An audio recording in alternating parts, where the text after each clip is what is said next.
घने जंगल के बीच एक ऊंचा पहाड़ था। उस पहाड़ पर एक बाज रहता था। बाज बहुत ताकतवर था।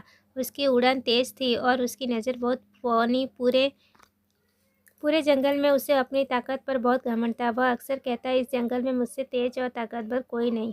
उसी जंगल के पास एक शांत झील थी।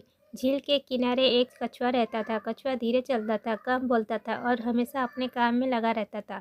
वह जानता था कि बहुत तेज नहीं है, लेकिन उसे अपने धैर्य और मेहनत पर भरोसा था। एक दिन जंगल में बहुत तेज आंधी आई। कई पेड़ गिर गए, जानवर डर गए। बाज ने सोचा, मैं तो उड़कर कहीं भी सुरक्षित जगह पहुंच सकता हूँ।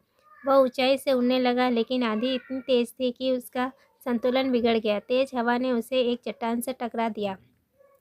बाज घायल हो गया और जमीन पर गिर पड़ा। अब वह उड़ नहीं सकता था। उसी समय कछुआ धीरे धीरे वहां पहुंचा। उसने घायल बाज को देखा। बाज ने शर्म से सिर झुका लिया। उसे अपने घमंड पर पछतावा होने लगा। कछुए ने कहा, ताकत और तेजी हमेशा काम नहीं आती।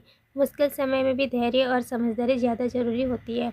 कछुए ने बाज को झील के पास सुरक्षित जगह तक पहुंचाया।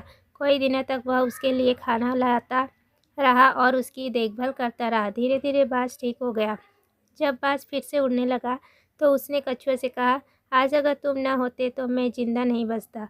मैंने समझ लिया कि घमंड इंसान को कमज़ोर बना देता है।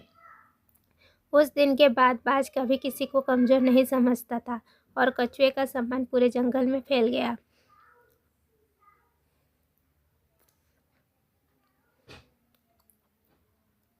कहानी से हमें ये शिक्षा मिलती है कि घमंड इंसान को गिरा देता है और धैर्य उसे संभाल लेता है। ताकत से ज़्यादा जरूरी है समझदारी और नम्रता।